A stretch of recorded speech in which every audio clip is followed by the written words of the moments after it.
Former U.S. Ambassador to the United Nations, Nikki Haley, joining us here. Firstly, Christians United for Israel, big summit. There have been some surveys, small sample sizes lately, showing a little bit of drop in support, especially among younger evangelical Christians. Does it concern you at all as a Christian? Is it something to be concerned about, that the drop in support for Israel may be cyclical, or do you feel that it's just temporary? Well, I think, of course, it concerns me because I want everybody to love Israel as much as I love Israel. I want everyone to see that it's a bright spot in a tough neighborhood and it represents democracy and freedom and all that is great. And so, yes, it concerns me, but I don't think we can't recover from it. I think the key is we have to remind everyone why Israel matters, why the American-Israeli alliance is so strong, and why it needs to continue to be strong. I mean, our focus is, look at what's happened with the Abraham Accords. The idea that these Arab countries are now normalizing relations with Israel is not because Israel needs them. It's because the Arab countries need Israel. When you look at Israel, whether it's from an intelligence standpoint, whether it's innovation, whether it's from, security, all of those things, Israel continues to be a front runner, and we should continue to support it. I want to ask you, because President Biden just got back from Saudi Arabia. In the aftermath of the killing of Jamal Khashoggi, you said that human rights needs to be a priority for the United States, and that it's not a binary option. It's not strategic interest versus values.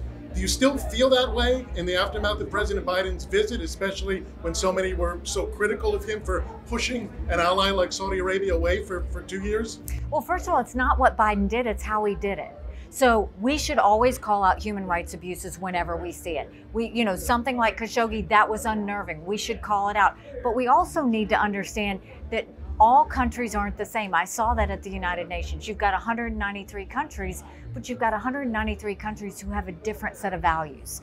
So the goal is, how can we come together on the things we agree? The one thing we can agree on with Saudi Arabia is Iran is a threat to the region. Iran is a threat to America. We should always work with them. Treating Saudi Arabia like a pariah is short-sighted. The Crown Prince is in his 30s. He's going to outlive every leader in the world. We need to work with him. So the best thing is, when you see something wrong, say it, but also understand they need to be a partner, one, because they're a leader among the Arab communities, but two, they see the value in Israel, and three, they will be our #1 partner when it comes to countering Iran. We need to make sure we keep them close. So let's talk about Iran, because you mentioned in tonight's speech here the dissonance between President Biden and Israeli Prime Minister Yair Lapid that was on display a few days ago. Biden saying diplomacy is basically option A, B, and C. Yair Lapid saying, hey, we've got to have a military deterrent. America obviously tired of the forever wars in the Middle East. So where does that line get drawn, where diplomacy is just seen as a dead end and it's time to move on to a plan B? Well, to say something like diplomacy is the same way of saying a minor incursion when it comes to Russia. At the end of the day, the way you stop wars, the way you stop bad things from happening is strength, is make sure you tell your enemies, this is what we expect of you, and if you don't do it, you're going to have a price to pay. That's what he needed to say. But to go and sit there and say we're going to deal with diplomacy, you can't deal with Iran on diplomacy.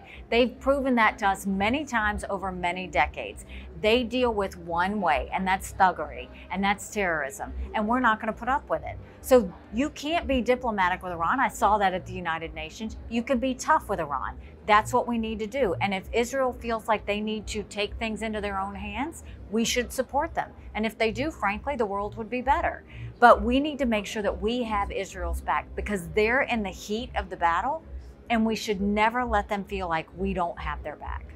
So getting to the United Nations then for a moment, obviously it was a frustrating time for you there. We're seeing now everybody getting behind a pro-Ukraine stance, and yet it's still proving to be a toothless organization, with Russia having a veto there at the Security Council. There's waste in terms of UNRWA and other priorities for the United Nations. Can the UN be fixed? It's hard to see how it can, to be honest. The reason that I think the United States continues to stay in the United Nations is not because we see value in it. I desperately tried to find value in it.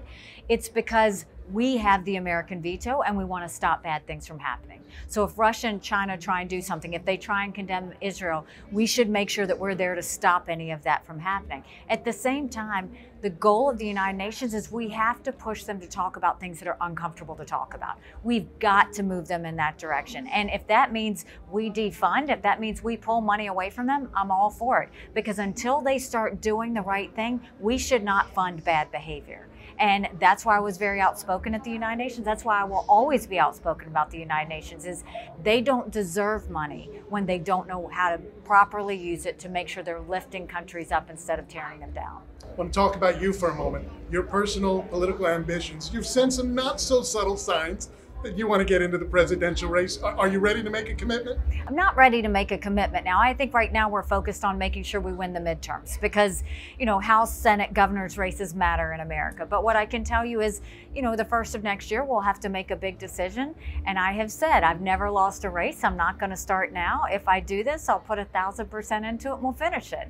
And, I think that our country has the ability to always be great. But we have to find that American spirit. We've got to find that patriotism. We've got to go and show our friends that we love them, and we've got to show our enemies that they better fear us. And that's what I think we would do if we went forward. Former U.S. Ambassador to the UN, Nikki Haley, thank you so much for your time. Thanks so much.